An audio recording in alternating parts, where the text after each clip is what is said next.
welcome. Hi. Hi. Okay. Welcome to this evening's Groomers Cut. How is everybody? I'm so sorry we had to miss last week. It was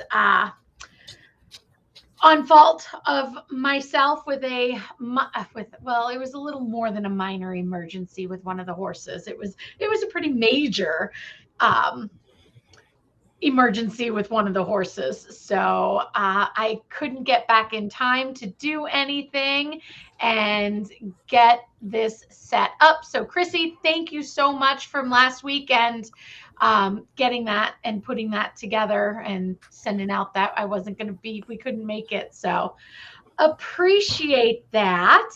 This week, so we are going to try and cover two shows. So we'll start with the first half going into sorry, as I'm pulling up everything, talking about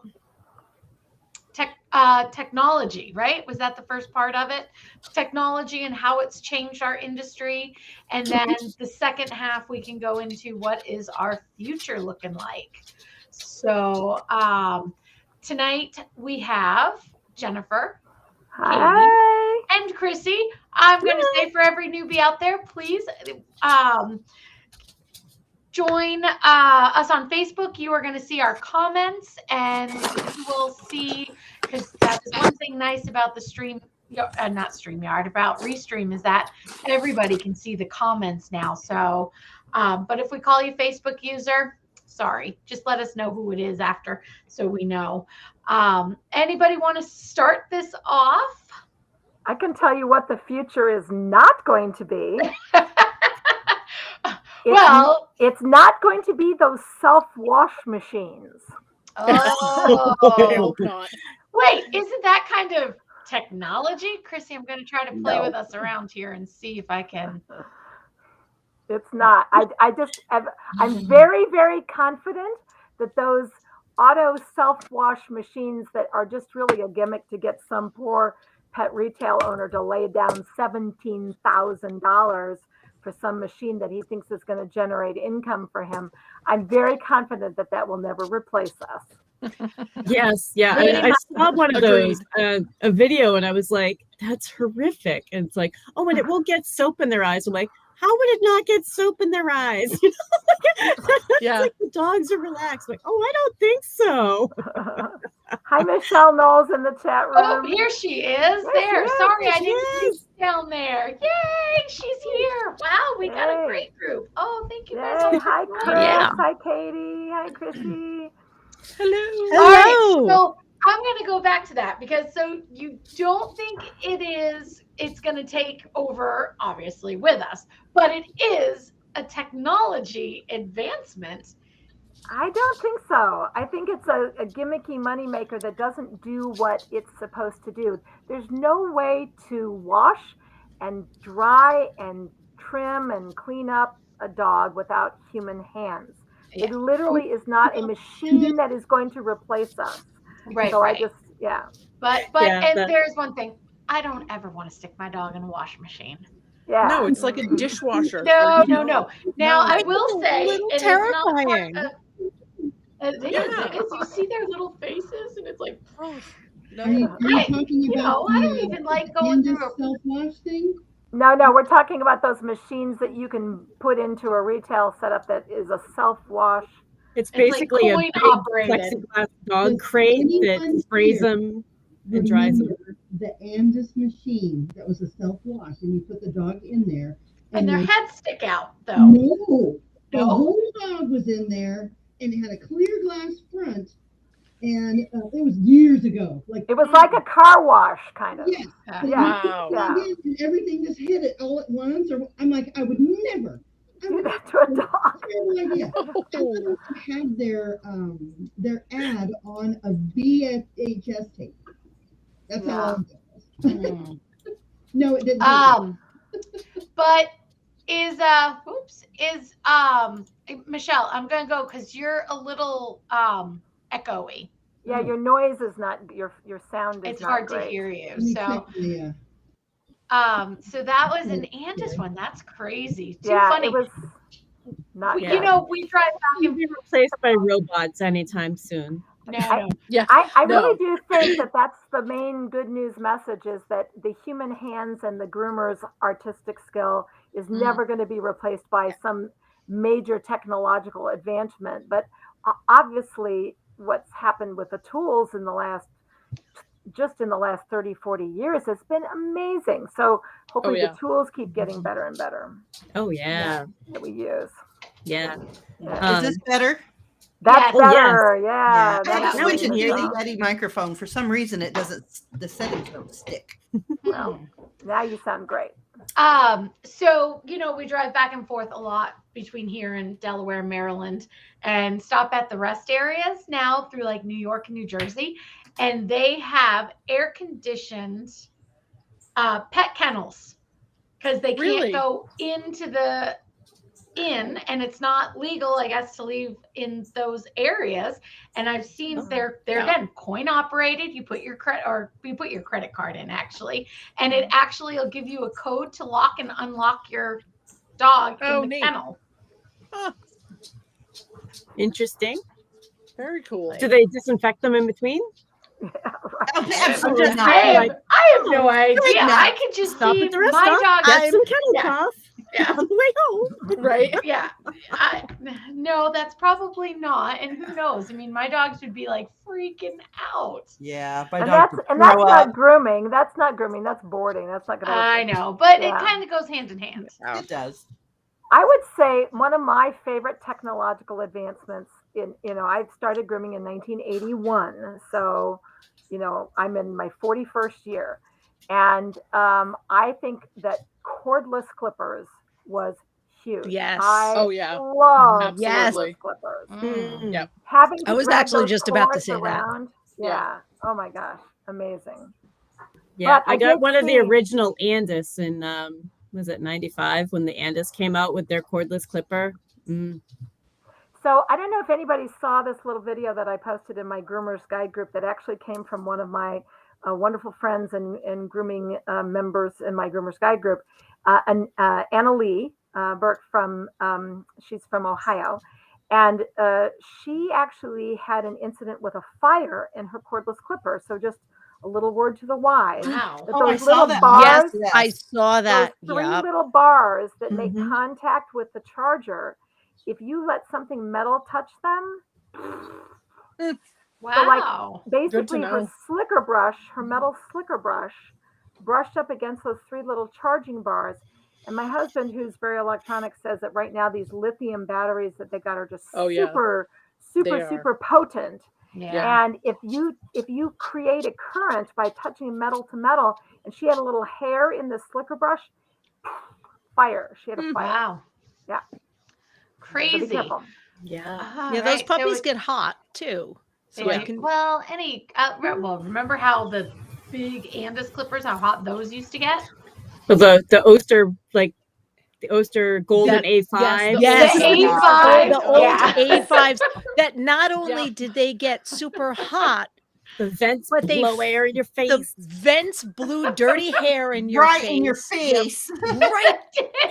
And your eyes. and they vibrated like Yep. it was a lawnmower and you're Mhm. trying to hold Yeah, on. it was horrendous. Yeah. And They yet were there bad. we were with our brand new Oster A5s. Oh, this is my clipper. Pimping them out with the leather holsters so that you can hold them longer. Right. Yes. I think my favorite technology has to be the internet for grooming. Oh We yeah. can reach Yeah, so absolutely. many more people with these types of podcasts and courses and classes because before Education. you had to go to the expo or had to know somebody so you could even contact the instructor to come to Yep. your salon. I mean, that was really difficult. Look how many millions of people we could reach now because we have the communication to do so. Well, It and is also, a game changer. yeah, Absolutely. and also, I don't know about you guys, but it was really hard to find out how to get to know other groomers. Exactly. I mean, I was aside from gonna like say knocking that. on Yep. doors, Yeah. which Yes. was terrifying because Yeah. groomers Yeah. are either It's- super friendly or not. Or not. And And but the the internet having this like way to talk together is awesome. Yeah. Mhm. Well, I can't tell you how many good friends I have that are long lived in the grooming industry. We met by fangirling over each other without even knowing it.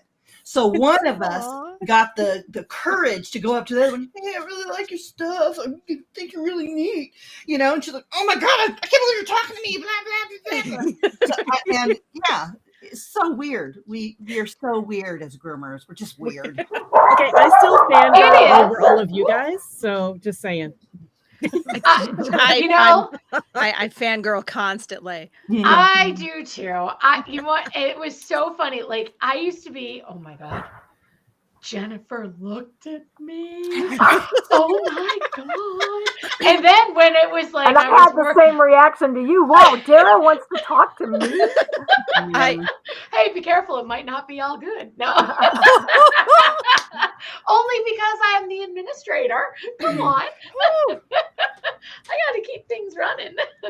No. But really, it was Mindy and Chris. When I used to be so nervous in the evolution booth because I was like, Chris is so good. Oh my God. How am I going to live up to this? Oh my gosh. Yes, I used to. And then the first time I talked to Michelle, I thought I was going to. Oh, yeah. But why? And because you're a star. Yeah. Because you're all so great. I mean, I lived long enough to read a bunch of books and know stuff. That's it. That's all I got. It amazes me. I No. think You read a lot, learned a lot, and then taught us all a lot. Yes. That's the key piece there. Because so giving with all of your time that we're all like, Michelle was the first literally, we are all just like each other, and we're really passionate about what we talk about. Yeah. Because I literally am Rain Man. I'm so focused. I'm just like, blah, blah, blah, blah, skin, blah, blah, blah, derm, blah, blah, blah, blah, blah. Like, I can't shut up about it. Hey, Chris is like that with shears. I'm like that with behavior. You're like that with behavior. I'm not sure that everybody realizes that most of the people watching this, because like if you're watching a sort of an online show, probably you're a younger groomer. And I'll bet you there's a whole ton of them don't even know that the internet didn't even exist until I'd been grooming like 15 years. Truthfully. And everything was, as you guys described it, very siloed. Nobody talked to anybody. Yeah. It was all, in fact, it was kind of like hostile, like, don't you dare talk to me, you know? Yes. And even when it did exist, because I feel like I'm kind of between the old school and the new school. Like I was taught by the old school, but kind of picked up new things. The internet was a thing when I started, and there were technically ways to get in touch with other groomers, but it was the old like Pet Groomer Town Hall and the old forums. Petgroomer.com. And petgroomer.com. Yeah. The Groomers Lounge. It was difficult to navigate. Yeah. People had usernames we hid behind. I was like 3 Palm Mom on one of those. Because it was very. And people don't even know what that is. That was a chat room where all you got was little 1-sentence lines of print. And you would ask questions and answer them, but it was just a fake name and writing. There was no video, no live streaming, no faces. You didn't forums know where with, anyone was with a conversation thread, and then you'd go through this conversation thread and you'd be like, oh wait, somebody else with another conversation. And I learned so much there. I did too. It was the only thing we had. But when you start out, and most groomers start out in shops, and it's a little different now because now you have all these Facebook forums and you have that. Back then, when you're in a shop and you're isolated and you think you can groom all the dogs out there because you're in a shop and you can do high volume, the competition is different and the mindset is different than it is now when you can talk to people or when you go mobile and you realize I can't groom all the dogs. I really need to make friends with every groomer in my area. You know what? I'm going to call making friends with groomers and attribute that to technology.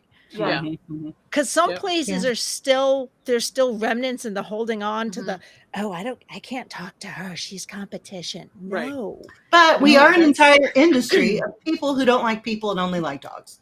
Right. Like we True. Except for house callers. We're like, And then- liking people again. And then Yeah.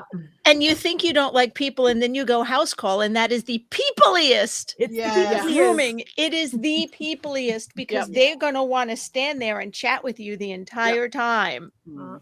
I And did you house know- calls for a Or- while, and God bless all of you that can do it. I can't Yeah. Yeah. Yep. Or corporate. Corporate is very people too Right. because Yeah. they Yeah. if you're slow in the salon, they're like, get out there and start selling. do it. Yeah. Mhm. Go walk around the store and start picking up some dogs. And since you mentioned corporate, it's not technology, but it is an advancement. One of the good things that corporate did, the bringing in of the big box grooming salons, is that they brought hourly wage, Yes. benefits, Yep. retirement, health care. Mm-hmm. Yeah. Yes. Yep. And they made that normal. Yes. And they made it normal. And they Exactly. made that normal. Thank which- God. Was so Which- important. It should be standard. Yes. Of course. Yeah. Yeah. Yeah, and until that's so that is building for the future, right? So Yep. Right. So another technology thing I gotta say is it used to be when you encountered a breed you didn't know, you went to your AKC guide book, Book. right? Yes. And now I go, Yeah. I usually start at like the AKC website and then look up the breed group and then start looking for dog show pictures and then get into grooming groups. I mean, there are a lot of breeds that we don't see very Yeah. often that are new to you, Right. maybe somebody else knows a ton about them. But it used to be like, oh, is it in the Sam Cole book? Is it, Yeah. where do I find information? And now you can just Google whatever the breed. Oh, I haven't heard this breed name the name and Westminster or that and Yep. a dog show, because then you'll get the show pics and then you can Yeah. go, okay, here's my AKC. Oh, that's a puppy. That has exactly no bearing on what the dog's supposed to look like. Yep. And watching dog shows on a big screen TV, I gotta say, is pretty epic. I remember Yes, when we got our I first agree. big screen I TV, and I'm agree. like pausing. I'm like, I can see every hair. Yeah.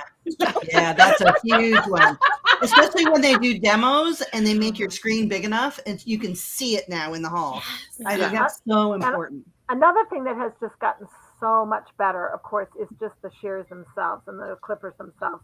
The clippers and the don't get- dryers. You know, Mm. we Well, used to and have the- A2 clippers. The A2s were Mhm. basically the whole top head with the clipper armature and everything came off. And the A2 was screwed permanently into its head. So Yep. you would have like 7 or 8 different heads that you would put on the motor on the bottom. And that was Wow. before the A5s. And then the A5 was the interchangeable blade. That was a huge advancement. And then, of course, the cordless, which was amazing. But I just find it absolutely incredible how much better the shears are. The shears used to be much heavier. The thumbs were, unlike the beautiful evolutions and so on that were, more ergonomic to your thumb, you used to pull your thumb way down. And that's why I'm now in, forced retirement from actual haircutting because my thumbs are shot.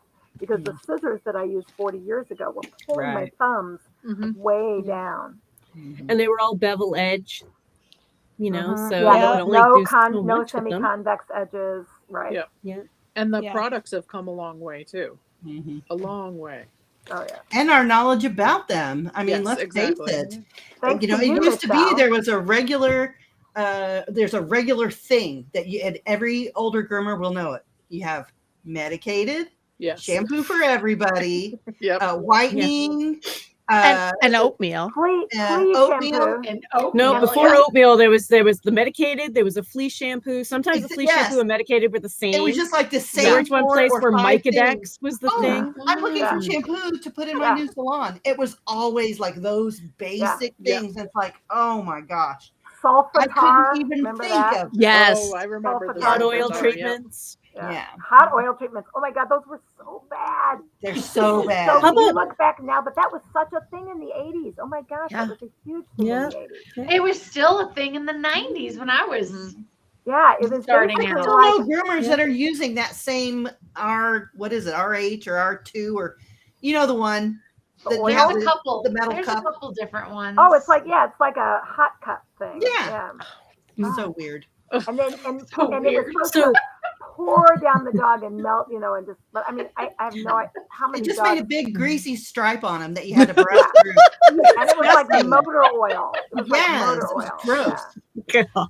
I gotta go while we're talking about product. Katie, do you remember that dog? The conditioner. Oh, We had gotten get the dog dry. sample of conditioner from one of the shows. I remember who it was from, but I don't know if I want to call them out or not. Okay, I don't remember who it was from, but I just remember it wasn't even like it was like a golden retriever, wasn't it? Yeah, I think it was Murphy. And it took us hours. We couldn't dry the dog. We could not dry the dog. We couldn't rinse the conditioner out. Were you supposed to dilute it? That's what I was going to ask. We Yes, did. we did. We did. That's when we were diluting. It was like So literally, if you dilute with water some avocado oil and try and spray it on a dog, you will not rinse it off. It won't rinse off, and that's kind of the mechanism, probably. That you're talking about. It was horrible. Was it supposed to be used for like keeping like poodle coats in oil or something? Mm-mm. Was it No, not it supposed just to be a regular conditioner? It was like a general purpose conditioner, supposedly. Yeah, I don't remember. Well, remember, again, this industry is entirely unregulated. There's just like grooming is unregulated for the most part. Yeah. It is the product, labeling requirements. There are none. And the truth in labeling laws don't apply to anything animals. And it's very, very, that's one thing. If we're talking about the future, what I'm hoping for is more and better regulation and transparency. So I don't go as far back as Jennifer does, but I started with dogs in '86, and I remember being really excited about our first adjustable table. Right. Adjustable Up-down tables. Yes, they used to have just like the show. We had a couple tables at different heights. Yeah. You precious angels. I started grooming. My first real grooming job, I groomed on the cadaver freezer. That was my table. Oh my God. I had a shelf right next to me to hold all my tools and products. My table was the cadaver freezer, which I had to put the dog away if they had to put a cadaver in there. And then I would walk around the corner to their tub area where the technicians used the tub to do lice treatments and lime treatments and all kinds of other weird stuff. It was bad. It was creepy crawlies. It was our so grooming bad. Crates were old kitchen cabinets. Yes. Refurbished kitchen cabinets. But there was a drain on the floor. I actually really liked that. You could hose that whole place down. And just clean up that way. It was great. I remember the first advancement in tables, which we started with just, you just had to live with the height that the table came in. Because it was just fold up the legs and set it down, and the height wasn't adjustable. And then they came out with this thing with they were about as long as my index finger, pieces of metal that were like a little bit of, you could rotate it and unscrew, and you could raise the legs 2 or 3 inches and then lower them again. But you had to hand screw with these little bars, each one. So it was not easy to go up and down. That was actually a step forward in those days. Yeah, I know some taller groomers also would take those bed lifters. Yes. If you want to lift your bed because you want storage underneath. And they're just like little foundational things, and the feet fit right on top of them, and it raised them, I'm going to say, about 8 inches or so. You had like 4 inches, 8 inches, and 10 inches or whatever. So I saw those a lot. I remember our high velocity dryer was another big one. That was a big leap in technology for dog groomers. Sitting around with a stand dryer on a table trying to dry a German all we had Shepherd was a speedy with a corded phone. No, but the one thing Never mind, I'm 18. None of these things apply to me. I'm making this up. If you remember the canines, and that was like when they came out. It was revolutionary. The one that I saw, the very first one I ever saw, was this huge box. Huge. And it was weak because it was 20 years old when I saw it. I don't even know if it had a brand name.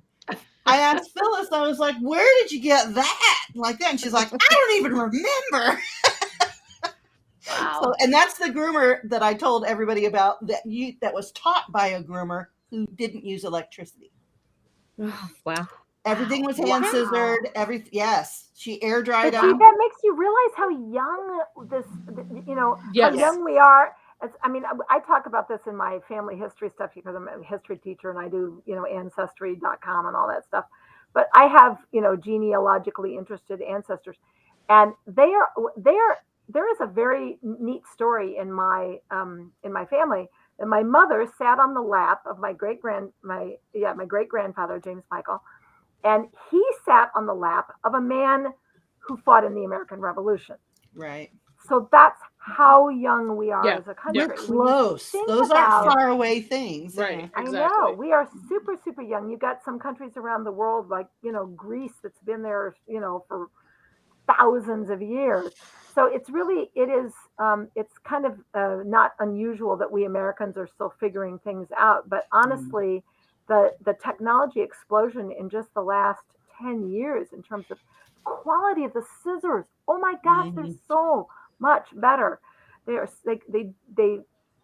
everything works better. The edges are better. They last longer. It's incredible. There's good and there's bad with that. The good is we do have better alloys and better steels now. The bad is so many new things come out, and if we're not on top of educating ourselves about that, for example, somebody's like, "Oh, cobalt! I'm gonna have cobalt in my shears, and that's great," or and we don't know that we don't really need that. That's really going to make it a little more brittle. We're not using high heat. This is not a drill bit. We don't need that cobalt high alloy. Thank you. Or saying, "Oh, it's silicone free. It's silicone free." Well, the silicones of today are not the silicones of yesterday. Right. Yeah. I want drill bit scissors. You've had drill bit scissors. Well, okay, and that you've had scissors that have they say, "Oh, cobalt edge" or cobalt whatever, and they use it as a marketing thing. Right. The reason you add cobalt to steel alloys, sorry, I just geek squirrel. That's okay. Is I like it. is that cobalt protects it from high temperatures. For example, if you're using a drill bit to drill out metal, the friction, it makes it very hot. So you don't want it to lose its temper. You don't want it to lose its temper or its edge, but it makes it a little more brittle. So, and the same thing with titanium coating. I just want scissors that my hand can use to cut stuff. That would be really awesome. Those are the best. I was happy when I got my first pair of shears. They were double ducks, and I still have them. I still have my first pair of shears that was handmade back when Gaib used to be the father, who's long since passed, but he used to hand make them in Florida. So they were an American-made product, and each scissor was handmade, and they were awesome. And now, the company is, with the kids, it's gone, they're still, a great company like all the rest of them, but it's gone to China, just like everything else. And it's, so it's just not the same, but it is amazing how much difference there is in the crafting of that. But even when, who was the first person to figure out that the thumb needed to be in a different position because so many people's thumbs were getting injured? People that sheared sheep by hand manually with no electricity, they figured it out. Yes, because they have to cut stupid things. Oh, shoot. Those are terrifying. Yeah. They're Those super are sharp brutal. too. Yeah. You know they still do that? Yeah. Whoa, sorry. Pull it back. The squirrel. I'm not looking at the squirrel. I'm a weird reenactor. Yeah, I've done that. It's not that bad. No, it's really I would say that once they figured out the ergonomics stuff, a whole lot of other things improved just around the concept of discovering ergonomics. Yeah. I mean, blacksmiths were making industrial shears, way back, 1700, 1600. And yet, the scissor on a joint, 2 blades, I still that's pretty much the same as it has been for thousands How of can you years. improve that design? Yeah, You know what I can't. mean? Other than put a swivel on it. What? swivel on it. Another swivel. You can curve it, swivel on it. And I still say everything we're talking about comes back to how technology and the internet has made it easier for us to get education, because we have all these wonderful things, but how do we get to learn about it? And then we have all these wonderful things, and we have people smacking labels on stuff. Like, I'm allergic to people smacking labels on things. Like, don't say that my salsa is gluten free all over it, because that's a buzzword. Never had gluten in it ever. So people will smack ergonomic on things. Yeah. But people will smack ergonomic on things. But they don't know why. It's going to help sell it. Up to us. Marketing. Yeah. Well, no, it is going to. Yeah. Unless you educate yourself and so it comes back to using technology to educate ourselves and using the internet to help. Oh, puppy baby. Well, and technology is advanced outside of grooming that's affecting us too, like more about what we know about skin and what we know about hair and what we know about those physical structures that we deal with, That's been super helpful, because then people decided what we can have for products to help, and all of our liquid tools. All the earliest innovators, like, Jay Scruggs and, Stasco. And Stasco. Barbara Bird is the one who taught me about liquid tools. I never thought of it that way. They made videos. Like, the only education you could get would be like those old big VHS tapes, and you could buy and order their tapes and get some interactive, not interactive, but you would get at least a talking face person that you could play on your VCR in your living room. But I still say that the explosion of online education didn't happen until the pandemic 2.5 years ago. That's when this industry started using Zoom. Because we had to. We had to, right? I don't think of anybody we were really behind on that in this industry than Pam Lordson. Oh, Pam Lordson is always. Every single time I try to trace back, okay, where did that come from? Oh, it's Pam. How about that? Oh, Pam. Yeah. Oh, Pam. Oh, Pam. Yeah. Pam Lordson is like the mother of us. Well, in and so many ways.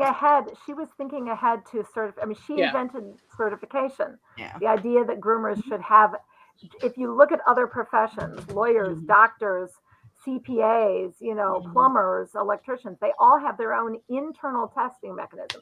You can get the training, you can get you can get a degree in accounting, but you can't be a CPA until other CPAs you get accredited, test right? you.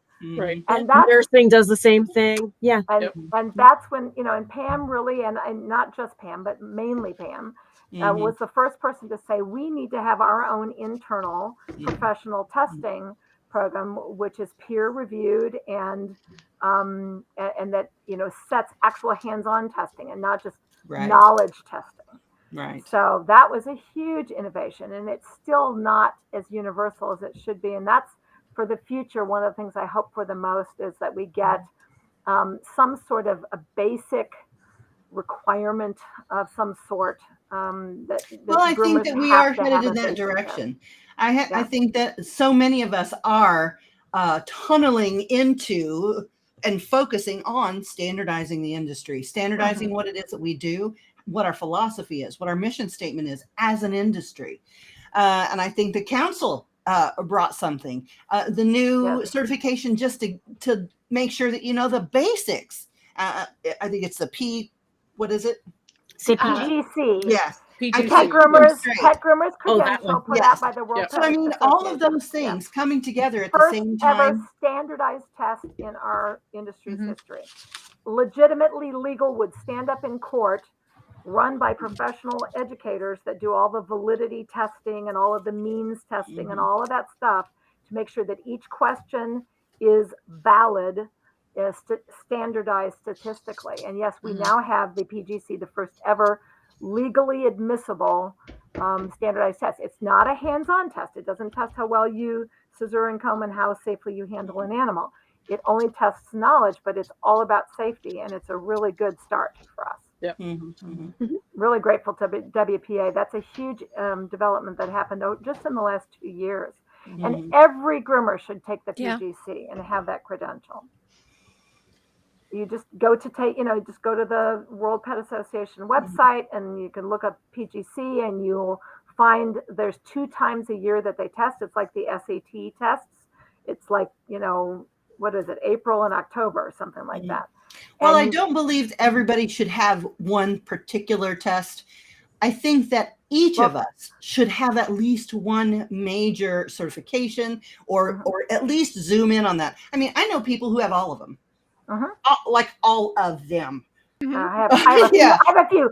I don't have NDGAA or ISCC certification. I'm a member of ISCC. But I mean, it's goals. It's goals. I think one is not more valid. It's time than the other. I think that they're different. And I think depending on the way that you learn, you absolutely can pick one that is compatible with the way you learn, and you will get that information.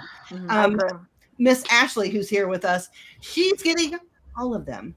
Like all of them. Yeah, she's collecting them all. But having talked with her extensively, and I agree with her methodology. Like, and just as comparison, my course or somebody else's course or whatever, even if we teach something that's similar, for whatever reason, instructors teach a certain way. So you get a certain nuance from one instructor. Yeah. You'll get a whole nother nuance from the other. And if you take another class, something may click that you understand that the class you took before. Yep. So it's all layers. It all builds on itself. Because sometimes you need it. All of them are valid. You hear multiple. Yeah, I think all the certifications are valid. I think they are, the major ones are absolutely wonderful. And I can't say that I would take one over the other. I simply say that there is so much nuance in how we learn and how we teach, both from both sides, that there is a certification for you. There's a certification. I just really want to underscore that point, Michelle. Amen to all that you just said. There's something out there for everybody. How about just the fact one? Go ahead, that Chris. we have those options now? Absolutely. Yes, exactly. Because when I started, it was ISCC or NDGAA, and that was it. For and it was having dogs that are in like show coat quality. Exactly.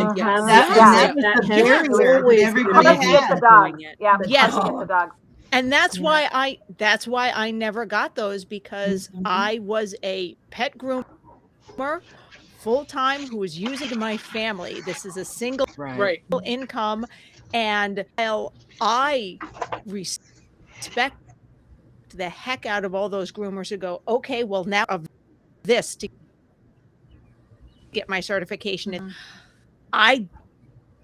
If I wanted to see my at all, I didn't have that option because I was working 40, 50 hours a week to put food on the table. So have more options. And by the way, both of those programs are fantastic. I'm not knocking them in any way. Oh, great. But they were limited to people who are able to come up with those kind of dogs. Exactly. If you didn't have that kind of clientele and the time for traveling, Jennifer knows what I'm talking about. Dara knows what I'm talking about. Katie knows what I'm talking about. Chris knows what I'm talking about. Y'all know what I'm talking about. You had to not only get the dog, but you had to travel with somebody else's dog. Yes. Exactly. I mean, how unreal is that? That way they kept membership so low because no one could get it done. You had, because there was no online testing, which now IPG does, which is great. I think another situation where if you are certifying, you should, if you are hosting, instead of having somebody breed dogs, go to all of the breeders in your area and say, okay, we need 3 poodles, we need this, we need that, blah blah. Why couldn't you arrange for that? Why can't we? Why can't we change the mold of certification? You know, and I'm beseeching all of you certification bodies that are listening right now. We can do things differently and make it easier. And you know what? I'm going to take that one step further and say, while you're building a relationship with those breeders, who don't want to have to groom their own dogs, right?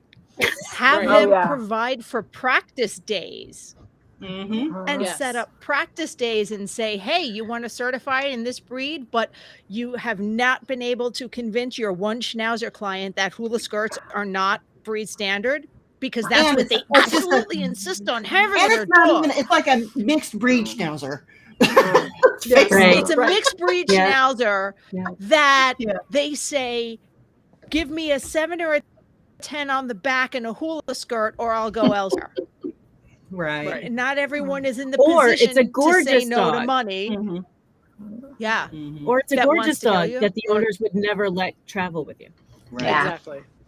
Yeah, I So got it's- my sporting from National Dog Groomers Association, Yes. and because I wanted to do cockers first because I didn't like them the most. So I'm like, let's just get the one I like the Get it least over out of the with, way. Not that I hate cockers, Yeah, but yeah, y'all know yeah, what I'm talking about. Moving on. Yeah. So the client that I had at the time had two beautiful American cockers. One was so heavy that we called him Milkshake. His coat was so heavy. And then the other one was just like the little furnishing one. Oh, little yes. cute little apple head, just Yeah. got nothing. Yeah. Yeah, I used the little got nothing one for the demo class and used the thick one for my certification. How stupid am I? I was so dumb. I was so dumb. I was like, oh, no, I'm going to make this beautiful. I'm going to make this beautiful. And of course, it's Shirley McBride, who hated me from the moment she saw me. And I don't Oh, I even know doubt why. that. No. Oh, she didn't like me. I liked her. She just didn't like me. I was young and arrogant. And smart. Smarty pants. Smart Alex. Yeah. More like it. So, but yeah, I mean, she traveled with me to Chicago with her dogs, rented the Wow. hotel room. That was my whole point, wasn't it? Wow. Rented the hotel room, kept her dogs with her. And when it was time, she let me. And it's not that she didn't trust me. She was interested in the process. She was a single lady. She worked for the government. She could work out from her computer wherever. She's like, oh, I'll just go. I'm like, okay. That took the heat off of me. But how many clients do you know like that are just Right. going to Really hard. accommodate And, you like I'm that? going to venture so far, since you mentioned the sporting group, I think one of our future issues may be because historically the whole sporting group is kind of, because hunting is declining, the number of sporting group dogs in pet homes now is almost nil. Yes. Yeah. And to Yeah. find a setter, a springer, a Or spaniel, truthfully, they're in private registries. If yeah, they're still hunting their dogs, they probably have a small kennel situation going on and they just breed privately. yeah. And that And happens a lot more than you would. you just what don't do you see know? the sporting group used to be huge, and now it is like almost non-existent. And Yeah. a lot of it's the doodle influence, but it's going to be really hard for all of the certification agencies that are requiring sporting group dogs. It's really hard for people to get them. I used to show breed and show cockers in the 80s. I don't have a single. I had one cocker spaniel client, and he just died. And I'm telling you, I've got one English cocker client, but I don't have any more American cocker clients. And I used to have quite a few springers, and I only have one of those left. It's really changing. It's probably a good thing, because I'd rather see people getting dogs that fit their lifestyle better than some of these sporting dogs. These guys just don't do well as But live then that in the means, house and have a that means walk that every the day. testing has to change. Yes. Those it needs to people that adapt. do the certification are going to have to change how they test, because you can't require somebody in order to be a master groomer. If you say the sporting group has to be one of them, and you can't find a good quality sporting group dog anywhere in the last few years to go and compete with, you're going to have to change somehow how you get your master. Well, and they're going to have to accept a less than perfect dog, and then you have to present how you're going to correctively groom that dog. Yes. And that's the only way moving forward. Unpopular opinion time. I say for these certifications, I'm going to get roasted, and I really don't care because I'm not all serious with it. Bring it on, Chris. Bring it on. If you take a mutt and put it in a Springer trim and make it look decent, Exactly. Oh, yeah. Yes. I was. Oh, yes. take a Oh, I agree. Amen. or a random Amen. breed. I have done Yorkies. By the way, Yorkies look amazing in cocker cuts. Mm-hmm. I can, We used to have Schnauzer it. trim. Amazing. And And the customers love it because you also shave out the belly, and now you still have that long flowing dog, but there's no hair on top, there's no hair on the belly, and you're like, look, they're cool for summer. Yeah. Mhm. Yeah, I agree with you. I agree with you because I think it takes more skill to just take a Muttley Yes. dog and put it in a Put a breed pattern trim. on it. That's Yes. a pattern. That is Put a incredible. pattern on it. Yeah. Mhm. Well, and for such a long time, it was more about what is the standard we're working toward. And I can understand why it turned into, well, these are beautiful trims. However, that's not what most of us do every day. Right. And I Right. think that having these newer, like, okay, safety and, equipment and Yep. testing out, I think that its time has come. I think it's great. Yeah. I agree with you, Chris. I don't think it's unpopular at all. I think that with the morphing of the industry, certifications Yeah. certainly do have to change with the times as well. I think do. they're going to have to. Ashley said that in the chat room. She said that when she's working towards her master with ISCC, that she doesn't have. She's having a hard time getting the right dogs. I think Ashley. I think you're telling the story that a lot of people have gone through. Yeah. That was a big barrier in the past. That's why we Yep. didn't have more. That's why we considered those that did were elite. Yeah. Because Yep. they had all their ducks in a row like that. So I have a question for those of you that know more about the human cosmetology world than I do. But isn't, because we've got now this PGC, this World Pet Association has created this Pet Groomers Credential, which is it was a huge project. A lot of us here were on the committees to help write that. It now exists. It's now being done nationally twice a year. You can do a standardized real test that has been means tested and is well written, and there's hundreds of different items, and it's all very safety focused. It's a really good, it focuses on 6 parts of the grooming process that are universal: the check-in, the bath, the dry, the finish work, and the check-out. Those things are all universal, and the questions are oriented around those things. But if you look at the other certifications that we're already talking about, they are hands-on.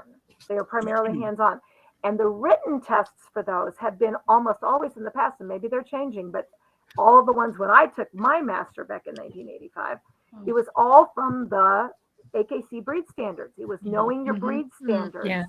And I'm wondering, Yep. since almost all of us, half of what we do is doodles and mixed breed dogs, because that's kind of where the pet world is right now. Are we going to change, again, the credentialing, not only to the certification, not only to reflect what breeds are really actually available, but just like, can we put just some, how do coat type and skin and coat, and how do you evaluate what kind of cut would go well on this particular mixed breed type of coat? That should be in there. That is part of the evolution that our industry should. There's something in the works to include dermatology. It is on my way, but I can't talk about it right now. Yay! It's I coming. It's coming. Well, Yay. and I think that was part of the problem too, because all right, this isn't going to be a popular idea, but since we're not talking about popular ideas, for such a long time it was, you aren't a groomer if you haven't done one of these master certifications. And it's like, but those master certifications were very specific for breed type and haircut, and said nothing about safety or behavior or skincare or dealing with customers or dealing with business. And for such a long time, that was well, if you don't have that, you're dirt. And it's like, Right. well, Oh, actually, I like what Ashley said. Yeah. That Have a Pro master groomer show groomer and and a master master groomer. and a Yep. master pet groomer. Yes, Yeah. exactly. Yeah, I But agree. I love that Katie's frozen in mid laugh. that is great. And I Katie, you can't look see great. the comments, and I'm upset by that. So I'm going to say hi, Ashley. Are you? But- Oh, But can I'm also everybody going to else say see him? there needs to be a balance, and I'm gonna tell you a house call story on why there needs to be a balance, and you do need to know your breed trims. So I got a new client, and this was a while ago, and I showed up, and she had a Schnauzer mix.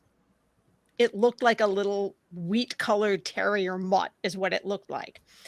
But I showed her up at her house, and she'd mentioned she had Schnauzers before, and she has like Schnauzer thing, Schnauzer thing, Schnauzer picture, Schnauzer picture. Oh, okay.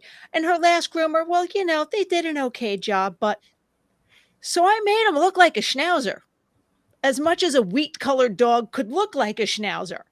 I gave him a Schnauzer cut that fit with his hair and not too short on the back because he had a thin coat. And Loved he it. looks so good. Yeah. I loved it.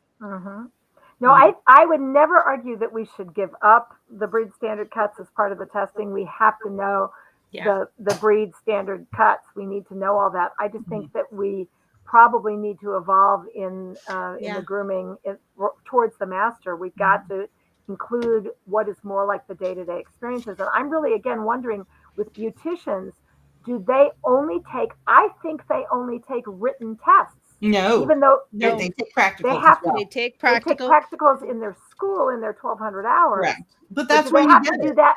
But the state board that they take is always just written, right? Right. Okay. Do they need to go through a real school that does hands-on to sit for the state board? It has to be an Is that accredited how that school, works? I believe, No. before they can sit. They can apprentice. They can apprentice, but it's a longer apprenticeship.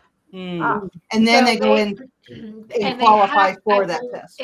If I remember correctly, and I could be off, but I believe they have to be with the same apprenticeship for the entire duration, and it's double the time that it would be to go to school. All right. Talking about because having a standard to sit for the exam means that the exam doesn't need to have everything. So I just think that is probably our future. Whatever beauticians do, it's likely the requirements for them will parallel the movement towards making more regulation on groomers too, I suspect. I think yes and no. I think there's enough of a distinction where we can kind of model what they've done with beauticians and cosmetologists, but it truly is its own unique thing. Totally. And according to harder. What we do is harder. Yes. And Ashley's example of a master show groomer and a master pet groomer. I'm the old school that way. I still believe you need to know your history. You need to know why those working groups and terrier groups and all those groups, why they are the way they are, why they were bred that way. Even if in the future, after we're all dead and gone and dogs don't even look like, and they don't even know what a schnauzer is anymore, you still have to know that history because learning a breed trim, and this is something I'm going to stress to all of you on the fence about getting a certification. I thought just like you. Certification doesn't matter. I'm not going to go show dogs. I'm not going to be in competitions. Why do I need something like that? And yet I'm like, okay, I broke down and I got one.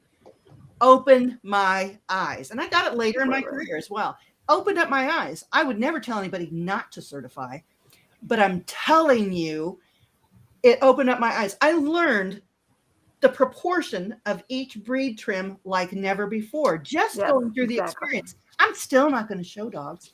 I'm still not going to be a show groomer. I'm still not going to be in competitions. But you know what? My schnauzers are crisp. And also crisper than ever, you know? And also knowing the history of why these dogs were bred a certain way keys us into how they might act and how they might behave, right, Chrissy? They might be hardwired. The behavior of terriers and why they have those long eyebrows. To break up the light of their reflected light in their eyes so they don't get their eyes bit out by whatever they're going after in the ground. Little things like that matter. And I'm going to jump back to when we were talking about pet grooms and how we do things differently. Back in 2006, I had to check the copyright.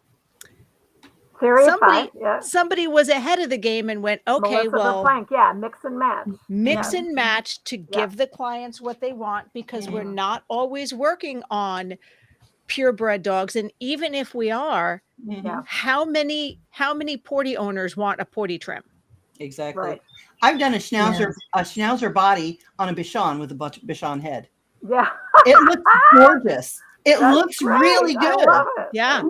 But it's unique. But I mean, if you are able to know the nuances of all those breed trims, the world opens for you. Then your girls don't have that look that each of them kind of look the same.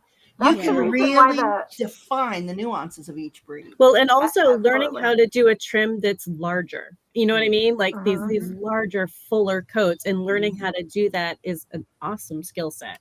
Yeah. You know, So to be important. able to do a hand scissored column leg, to be able to do a large, you know, To a use large anatomy Michon to round set your head. pattern. Real To quick. find where the muscles are, where the bones are, and Yes. using that to set your patterns. I mean, if you don't know that and you're doing terriers or your sporting group dogs, this is so essential to know the anatomical points. People didn't even, I've had so many people take the 15 coat types class of mine. We're actually just show them the stuff exactly that you're talking about, Michelle.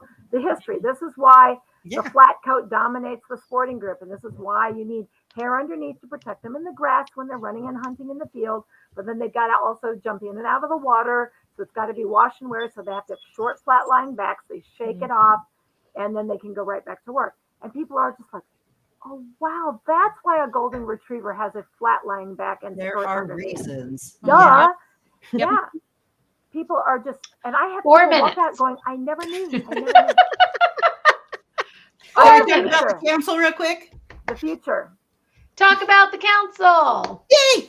Okay, so we are coming up on our quarterly meeting for the Groomers Council of Best Practices. There is a poll right now in the group to poll what date it is. We are having people write essays. I've got feline coming. I've got guinea pig coming. I've got rabbit coming. I've got bunnies coming.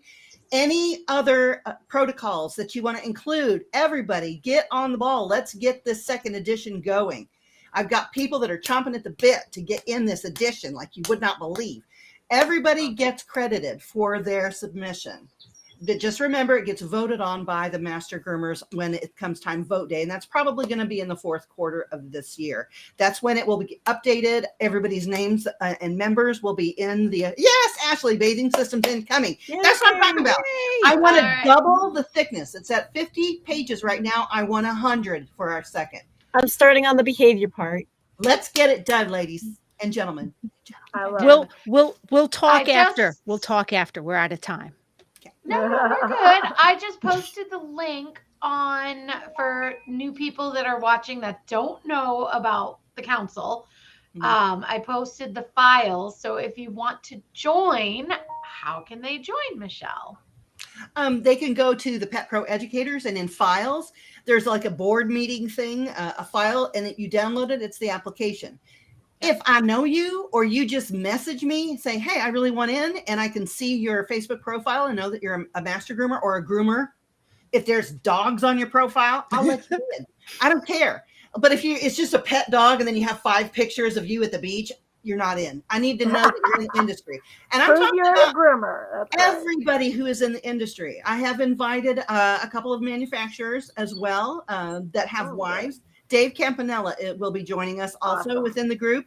I think he's got a lot of insight. I really like how he discusses the issues, and he might really enhance what we're doing. He does not have voting rights because he's not a master groomer, but everybody in the industry should have a say into these practices. We all touch them somehow.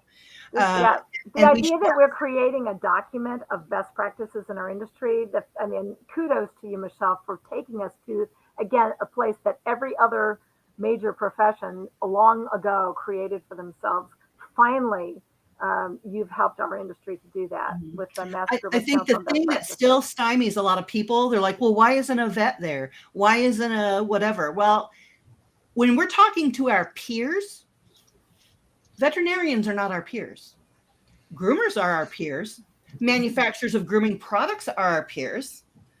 People that serve the grooming industry are our peers. Veterinarians are not our peers. They're veterinarians. They have their own board full of other veterinarians. They do indeed. Yep. So when you're thinking about, we need a peer-reviewed council, this is what that is.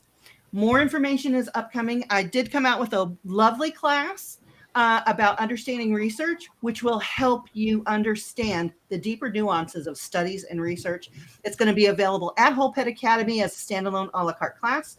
I was just about to ask, did I add that onto my sheets? Yes, you did, ma'am. Yeah. And it's also going to be a workshop coming up at conference. Mardi Gras is good, online. Mardi Gras is still available. That's debuted the class itself. Great. But that is a very important class, I think, for us moving forward. If we're going to be talking science, we need to understand what studies and research, how they really work. So I just kind of broke it down for you. So that kind of goes hand in hand with the council as well. They're two of my labor of love projects. Ashley, have you taken it yet? Because Another she's on everything. Ashley's list. I actually Ashley, you're inserted it amazing. into the Master Esthetician program as well, Dara. So it's already there. It's already there. Okay, all right. I was gonna say, and I know Ashley might have did taken it, but she was Chrissy's in my class during that. Yeah, You can needs go to back be and look at it. yeah. You'll have to go back. Did you see the understanding research for groomers at Mardi Gras, Ashley? She's like, what? God. You missed something. We witnessed it. Dude. And then I went back is to it see Mardi it Gras? again. Oh, I can go to that. Yeah, I can. I went back to watch it again. I don't think I had one student in that whole class because it's so weird and new. But that's the same response I got when I started She's like, saying no. derm classes. When I started giving derm classes, I would have 0 people or 1 person in the room. And research is weird, and everybody thinks, "Oh, well, I don't really need to know that." You really do. Just Yeah. like you need to know breed trims, you really need to know. Ashley, Yeah. go back and look at the class. What is wrong with you? So She disappointed. doesn't have enough on her plate. Yeah, right. Yeah. Well, That's all right. I don't think that's a. so Dara, what is next for us since we've done the past, present, Oh and boy. future? All right. Let me go back to my cheat sheet over here. Oh boy, next month. All right. So we are missing the first week because of 4th of July. So we have 3 live streaming shows next week, the 11th, 18th, and the Next 25th. What did I say? You Next said next week. Sorry. It's next month. Sorry, yes. next month. Sorry, July. And we are going with the fabulous doodles. We're going to talk, we're going to get into that breeding purpose, their combination coats week 2, and behavioral problems. Woohoo! Sounds good. Right up Important. everybody's Yeah, alley. sadly, it is the dominant, our dominant industry. Yeah, that's a bet. I don't know if you're doing that because you missed her class or if because we're talking doodles next month. Oh no. It's because we're making fun of her for missing a class. We all Yeah, love understanding and admire research you, is Dara. so important. Yeah. Yeah. So, all right. Well, Chrissy has another Yeah. class coming up next month. We've Yeah. got a new animal communication class. We've had another vet graduate from the program. Cool. Woo, That's so that's cool. really cool.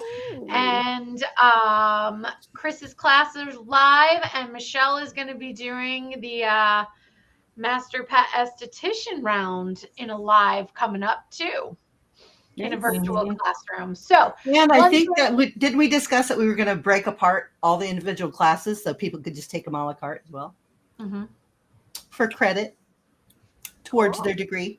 mhm. Yeah.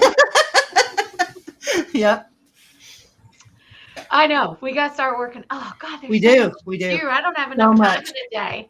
If I didn't have my little catastrophe that I'm dealing with still. Yeah, Ashley, live. Live version. Yeah. It's gonna be Because live juicier versions are than those fun, videos. right, Ashley? Because live Live- versions are more fun, aren't they, Ashley? You know you want it. I need dates. I need dates to put in my calendar, Michelle. I need dates.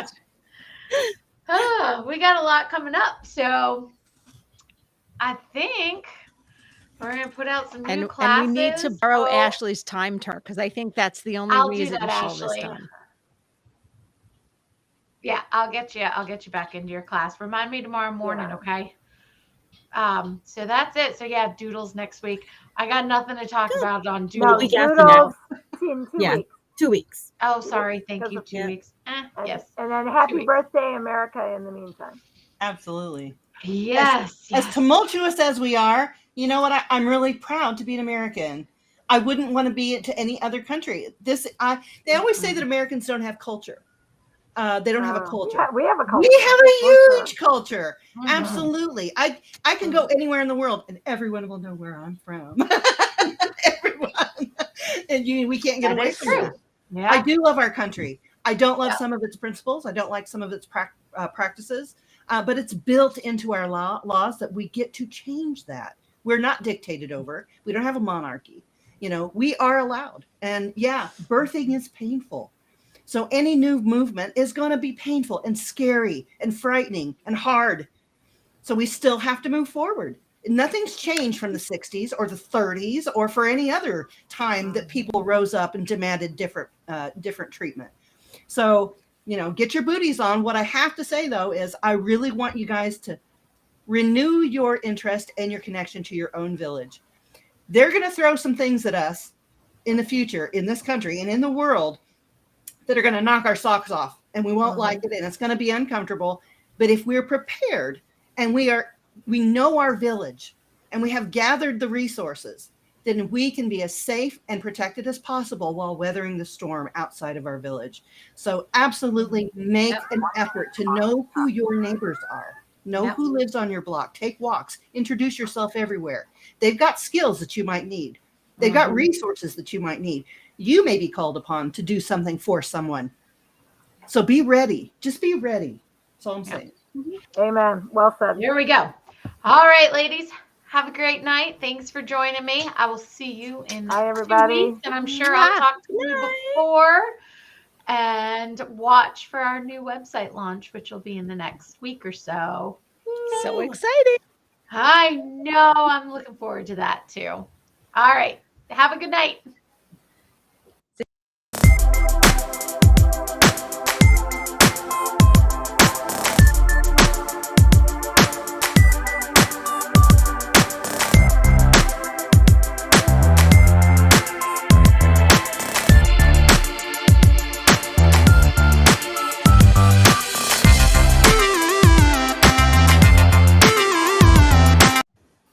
I love